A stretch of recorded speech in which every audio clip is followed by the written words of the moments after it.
Hi, my name is Linda Derry, and you're watching the Sister Girls Environmental Club TV show. Today, my guest is Nicolette Templier. Nicolette, please introduce yourself. Hi, I'm Nicolette, and I am your Miss New York Earth 2019. So I represent New York State in an amazing organization called Miss Earth USA. We are part of the larger network of Miss Earth, and the Miss Earth organization is not only one of the fastest growing organizations in the world, but we are one of the only, if not the only organization that represents environmental awareness. We are beauties for a cause, and our cause is protecting the planet. So we promote sustainable practices, and we encourage people to take responsibility for the planet that we live on. And that's amazing. The Miss Earth organization is really in tune with what the Sister Girls is really striving for with environmental protection and environmental justice as well. So it's great to see a pageant system solely focusing on our environmental issues, because it's definitely a prominent issue in today's world. Yes.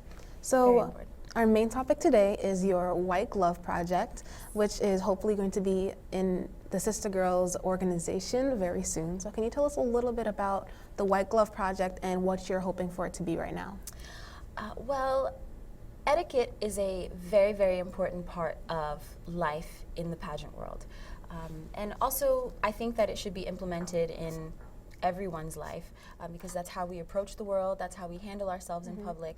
And so the White Glove Initiative was actually introduced to me by your director, Sandy. Yes. She approached me with the opportunity to be the director and create a program, an etiquette program that would encourage the girls in the Sister Girls organization to really tap into their confidence and tap into themselves and gain confidence in themselves through social cues, dining etiquette, hygiene, and learning more about how to properly dress themselves, and just the different points that I think every girl that should know. Yeah, definitely. I mean, and etiquette is, like you said, a very big part of everyone's lives. So how do you think that, like, etiquette has specifically impacted you as a person? Ever since I was younger, it's always been a part of my life. So it was never something that I was very aware of. It felt very second nature. Ever since I was younger, my mom would teach me how to use a fork and a knife, how to properly set a table, how to properly wear a skirt, and how to sit down in a skirt, and how to carry myself in public, how to address the opposite gender, and just different things like that were a part of my formation growing up. So it felt very, very natural. And then going into pageants, I feel like that kind of gave me an advantage, because I didn't need to relearn these things. It was just a refresher, and it felt very natural knowing that, okay, I need to tap into those skills in order to carry myself in an interview, and eye contact, composing myself, using my hands when I speak, different things like that. It was already integrated from childhood, so it was pretty easy. Yeah, and I definitely see where you're coming from, because my parents were the type, they'd always teach me, like I said, you know, to pull my skirt down when I'm sitting, cross my ankles when I'm sitting somewhere, you know, important, where my forks and, like, where my salad knife is, like all those party etiquette kind of things, or like dinner etiquettes. And I got to practice them when I actually went out to dinner with my family. So I think that's a very important skill, because I think that it made me a better person, because like you said, I know how to carry myself, and I'm able to present myself not only to other people but for myself in front of others. So I think that definitely positively impacted me, and I think that this White Glove project will impact a lot of other girls in the same way. I think it's going to be so exciting. We're working on the curriculum right now. We're working on exactly how we want to format it, and really just putting the final touches on the real structure of the initiative. But one of the most exciting parts of it is at the end, we have decided that we are going to give each of the participants a pair of their own white gloves. It'll be almost like their debut as young ladies into society, and we're going to have a photo shoot with them, and so they'll have their first, like, official portrait showcasing their reintegration and their re-emergence into society as young ladies. So Yes. it'll be really exciting. That would be, I think that's also like a precious moment because, you know, getting your own pair of white gloves to signify what you've been through, well, not what you've been through, but, you know, what you've learned and how you've interacted and how you've learned all these new skills, or just relearned all the skills. But, you know, I think that'll be very symbolic to a lot of people. We talked about this in a meeting prior to this, but I heard of not written, but a type of homework. Can you tell us what you think that will do? Like, what do you think that will be and how you think that'll help the girls? So in terms of homework, most people think of like written, or they think of something that's going to require like reading or anything like that. With this program, it's mainly action based. So it's going to be physical activities that you're going to have to do in order to really get it into your body what it is that we're trying to teach you through the program. So it'll be learning how to or wear a skirt for our meetings are going to be monthly. So maybe one of the activities will be wear a skirt 3 to 4 times out of the week and make sure that you cross your legs or your ankles every time that you sit down. And so that'll be like a conscious action for the girls to take, and it'll put them on a kind of a schedule or kind of a consistency that they can monitor in order for them to really embody that and really kind of drill it into their subconscious so that it starts to become a little bit more natural. So it won't be written assignments, it's going to be physical assignments that they're going to have to actually do, and possibly have their parents check in and monitor that as well. So next time we meet, I will check in with them and see how they did, and we can kind of get feedback and give feedback and talk about the experience. Yeah, and the parental involvement, I think, is a very big part because, you know, having your parents involved with what you're doing, especially when it's involved in etiquette, is very important because, you know, you want to be involved with that and you want to have your parents participating and helping you out because, you know, you're not going to be there all the time. So, you know, the parents are kind of your second teacher to, like, maybe if they're sitting the wrong way, then be like, hey, that's not what you learned in your etiquette class. So to kind of go back on and be a part of that initiative is definitely important. So how long are these classes going to be? And you already said they'll be monthly, but how long do you think will be with you for this? Do you mean per session? Yeah.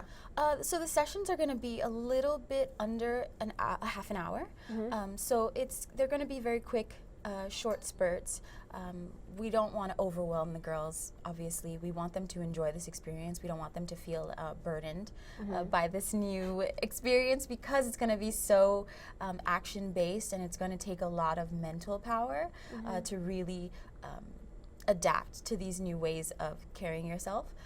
We want them to enjoy it. So depending on this group size, I think 30 minutes is about the perfect amount of time for them. Well, you just said about the mental aspect. What do you think, how do you think like the mentality of, you know, being a lady and stuff, like what do you think that has to do with actually being able to present yourself? Because I know there's a difference between, you know, knowing how you should act and actually being able to present yourself that way. I think that comes with self-awareness, but that also comes with confidence, because a lot of times people know what the right thing to do is, or people know what the socially acceptable thing to do is, but a lot of times they don't feel confident enough to do those things. So it's like knowing what's right, but actually doing what's right. It's two separate things. And I think the missing factor is confidence and knowing that your self-worth is higher than you think. And it should be higher than it possibly is right now. And you should have the confidence to really present yourself to the world like you really value yourself to a higher standard. You hold yourself to a high standard. So the different things that you would be doing to present to the world that you hold yourself to a higher standard will be much easier, and they'll come more naturally. Because confidence is a beautiful thing. Confidence does not have to translate as arrogance. Confidence, which I think is one of the problems, where people kind of confuse that, and so they shy away from being confident or outwardly confident because it can often be confused for arrogance. But really, if it comes from a genuine place, and if you truly believe in yourself, the rest of the world are gonna experience your light, and they're going to be inspired by it. Yeah. So I think that's, you know, a really important, like, I think I've said that 500 times today, but it is a very important initiative because, you know, that's a big part of your lives and how everyone sees you or how you see yourself.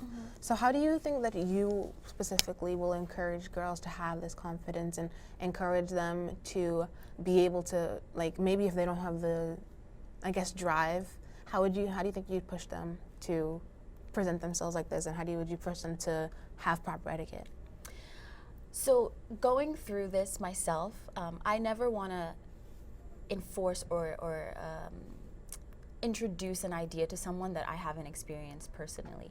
So in reference to that, I think the main thing that I want to focus on with the girls, everything else will come secondary, but the primary thing I want to focus on with them is figuring out who they are as an individual. Because once you understand who you are as an individual and what makes you unique and what makes you special, then those are the things that you're going to highlight with confidence. Yeah. So those are the missing pieces, and that's what I really want to try to discover. I don't want, we live in a world right now where social media has this standard that a lot of girls aspire to, and a lot of times that standard is unattainable, and it's not something that is realistic for a lot of girls. And so unfortunately, instead of highlighting what makes them unique, they're striving for something that's outside of themselves.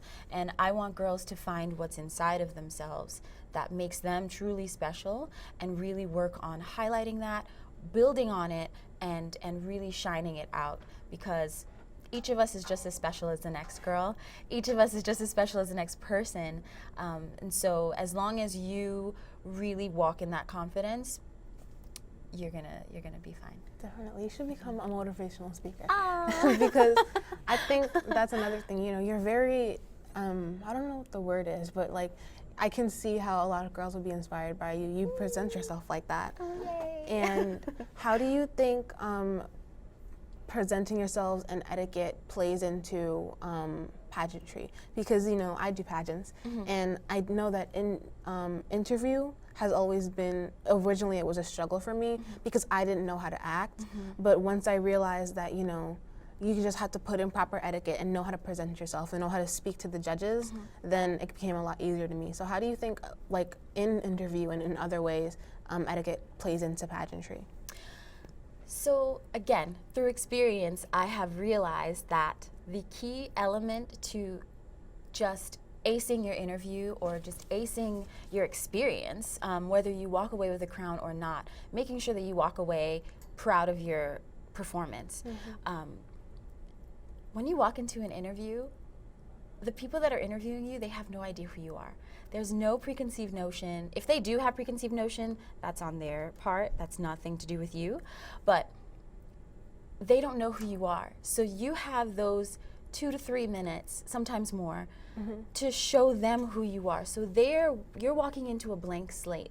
And I think a lot of girls, the reason why interview makes them so nervous is because they feel like the moment they walk in, they're being judged. And they feel like they have to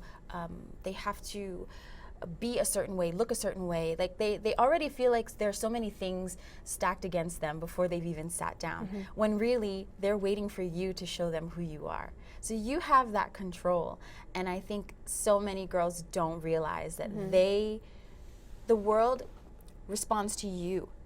The world responds to how you present yourself. And so if you present yourself very self-assured, you walk into an interview and you sit down, you're sitting in space, you know, like you're grounded, you understand, okay, I'm here, I prepared for this, I'm dressed well, and I'm meeting these people for the first time, and I can't wait for them to find out more about me.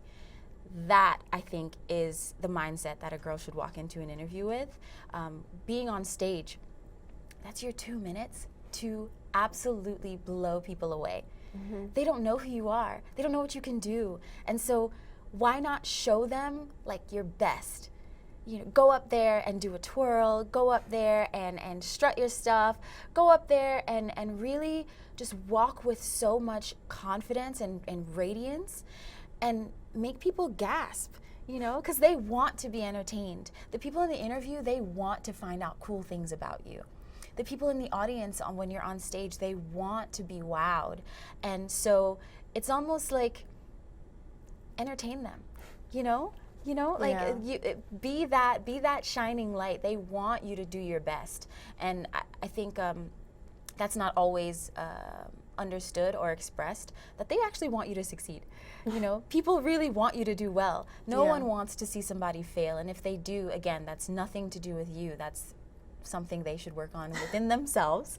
But everyone really, truly wants you to succeed. And so if you go in with that mindset, then it'll be a little less stressful. Yeah. I promise.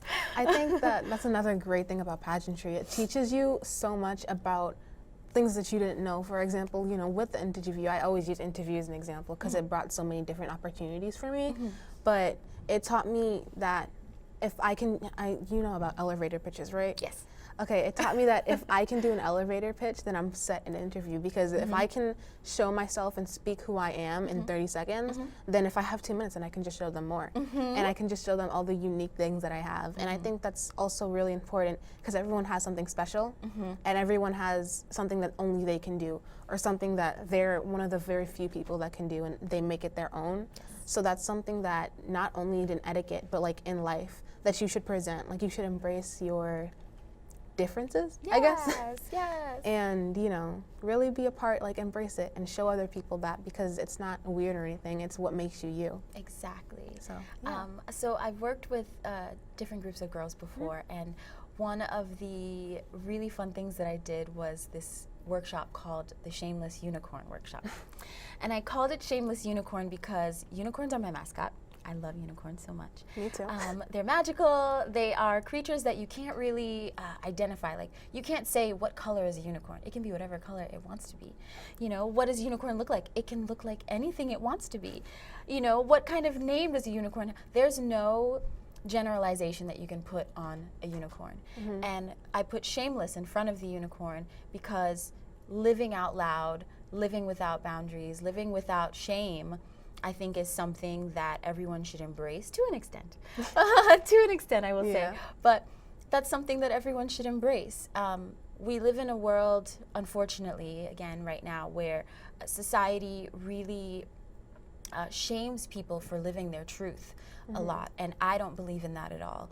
I believe in living out loud, being who you are, and people are going to love you for that, because no one wants to be the same. No one wants to be cookie cutter. No one wants to be identical. Everyone wants to stand out. And so I had the girls each choose a name, a unicorn name that they just made up, and each of them was a unicorn. And I like to make people understand that we're all unicorns at the end of the day, because like you said, we all have that one thing, or maybe 5 things, or maybe 50 things that make us unique.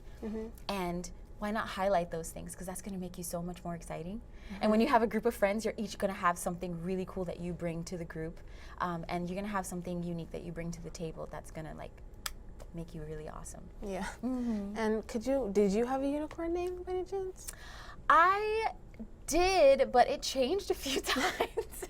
That's me. I'm so indecisive. I probably have like 50 different names. Oh, I'm so bad. I'm like Nice Nico, or like Nautical Nico. It just depends on how I'm feeling that day. There's a different theme.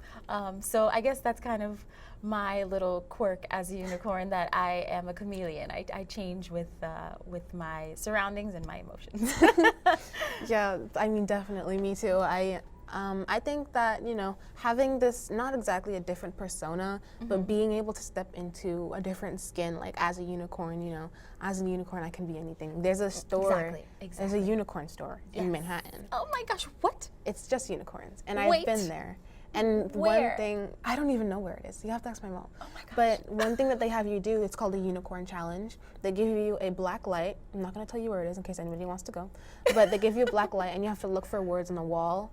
And it says, I can be anything. So what you have to do is you stand in front of a mirror and say that I am brave, I am amazing, all this powerful stuff about yourself. And the mirror will like light up and tell you like you're amazing, you can do anything. And I think that's the type of empowerment that a lot of young girls need, because I'm 15 and I did it. It's definitely made for younger kids, but I still did it because I got to put on a unicorn horn, and it was sparkly and it was holographic. So why would I pass that up? But you know, everyone needs that kind of encouragement, and I think with this White Glove Project, it'll bring a lot of girls together, and you can encourage each other. You can say, you know, I've always believed, I did it for a while, and I don't even remember why I stopped. But it was like, I had a group of my friends, and we're like, okay, this is compliment week. So every day we come in and say something that you like. So somebody told me that they like my hoodie one day, or I made my hair, like I left it out. I usually have it up. I left it out. They're like, I like your hair. I could say that, you know, you did really well on a test or something. And like this compliment kind of, I guess, initiative is really helpful. So, you know, empowering other people and showing them that like they matter and stuff is definitely very important. Like to other girls, no matter the age, it's always important. So I think that this will definitely help bring girls together. I'm so glad that you even talked about like friend groups, because again, girls often are taught that they need to compete with one another, and that you need to be better than her, or whatever the circumstance is. And I really want to break down that barrier. I want girls to not be afraid to be friends, like genuinely friends, you know, because the term frenemies is so popular now. It really, And I think that it's such a destructive idea that you would want to be friends with someone that you secretly do not like, or that you secretly are competing with. Healthy competition is very different from the frenemies competition. Also constructive criticism. Constructive criticism, it shows that you care and you want that person to do better. So constructive criticism is still positive, but I really want these girls to walk away understanding that their feelings are valid, but their friends' feelings are also valid. And they are valid as a human, but their friends are also valid. And so complimenting a girl is not going to take anything away from you. And them complimenting you, or them encouraging you and being your cheerleader, doesn't make them any less of a shining star. And so I want every girl to understand all of you are, and it's possible. We are all here on this earth together, so that means that there's space for you. So don't let somebody take that away from you, because you exist, and I think that that's proof enough that there's space. And also, like what you mentioned, there is like the I matter, but you also matter. There's the selfishness, and there's also the complete opposite with selflessness. Because I think that I used to be like that. You know, I always put my friends first, and I still kind of do that, but I've also kind of taken a step back and realized, you know, I need my mental health days, and I need my, you know, breaks, and I need encouragement as well. Not always, you know, to give to other people, but you also need to realize that you yourself need stuff sometimes. And so it's about everybody in a collective, but you know, make sure that everyone is getting to the most extent, to the most equal you can be. But like, you know, everyone's getting, you know, their compliments, and not just compliments to make people feel good, but just like be there to support others, because you know, supporting someone doesn't take as much as it gives. So I'm so glad you said it that way. It does not take as much as it gives. Yeah, it definitely doesn't. That's awesome. I also want to ask, like, you know, for who exactly do you think that this is targeted to? Like, what age group? What kind of people in general? I think this is for everyone. Honestly, I think that at any age, at any phase of life that you are in, etiquette and self-confidence practice is something that everyone can benefit from. Whether you are 4 years old, whether you're 65, so there are these things called milestones that happen in your life, and each milestone is going to bring about its own set of challenges, and it's going to bring about its own set of new experiences, and you're going to be experiencing different groups of people within these different milestones. In high school, you have the high school experience. In college, your world expands. You're meeting so many new people. After, when you get into the workforce, there's a whole other set of etiquette rules that go into the workforce. And then when you are starting to meet boys and date, there's a whole other rules of etiquette that go with that. And then marriage and dealing with a new family and starting your own family, and then we have raising young children and being a part of their life, and then we have the next phase of sending your kids off to college, and then now you're in a whole other age bracket. Like, I feel like there's so many different levels to life, and each of those levels require a different approach. And so working on your confidence is a lifelong thing. Yeah. It's a marathon, and it's something that we all are constantly working on. The work is never done. It's Yes. never done. It's never done. But that's Definitely. exciting because that means that you're always evolving. I think I heard you speak about, I believe it was you, that, you know, you're always learning something, and like school's a forever thing because you're always, every day you're going to be learning something new. And you know, maybe with this etiquette class, and you can be learning something new about how you can present yourself, or even about yourself. Like, I didn't know that, you know, I looked good in a skirt or something, I don't know. But, you know, I think that's very important. So I think you've kind of explained this before, but what do you think your overall final goal is by the end of each of these? Well, I don't know how very long their semester, I don't know, their term will be, but what do you, like, for individual girl, what do you hope that they're, like, what do you hope that they're gonna get out of it, and what's your goal for them to be at the end? My goal is to have every girl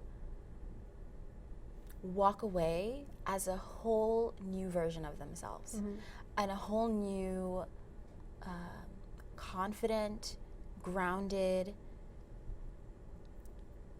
free, shameless, bright version of themselves. Because I know that it's going to be nerve-wracking in the beginning, where they're not going to know what to expect, and who knows what circumstances they're coming from outside, you know, that they're bringing into the situation.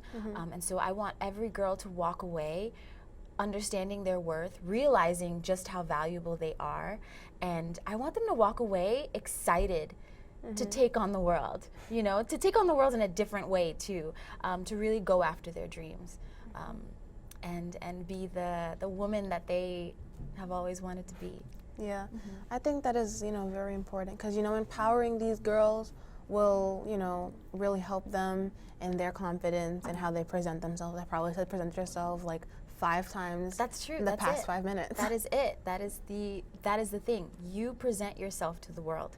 The world doesn't present you to you. You know? Yeah, definitely. I agree with that. I mean, this etiquette club, I guess, the White Glove Project is really for, you know, like you said, for anybody who wants to be learning about presenting themselves and etiquette and all of that. And, you know, having you, I think, is very special. You know, I think having a beauty queen is going to be very impactful for some of the girls, because seeing, like, I can be you. Like, I can be up on the stage presenting myself and being so happy and, like, with presenting myself and have a crown while I'm at it. Yes. I always say that, like, that the experience is the #1 thing, but the sparkly crown and sash come second, and then gift bags. But well, those are extras. Yeah. But every girl has a crown, and I like to say that to them as well, and I want them to understand that. I may have a physical sparkly crown and a sash, but every girl has their own crown on their head, and I want every girl to realize that and always wear it with confidence. yeah, I have a light switch, and my light switch says always wear your invisible crown in like sparkly letters. That's it. So like that's one of my life mottos that I think is very important. That's it. Thank you very much for coming. Thank you. And I'd like to thank everyone for watching. I hope you learned something today, and I'll see you next time.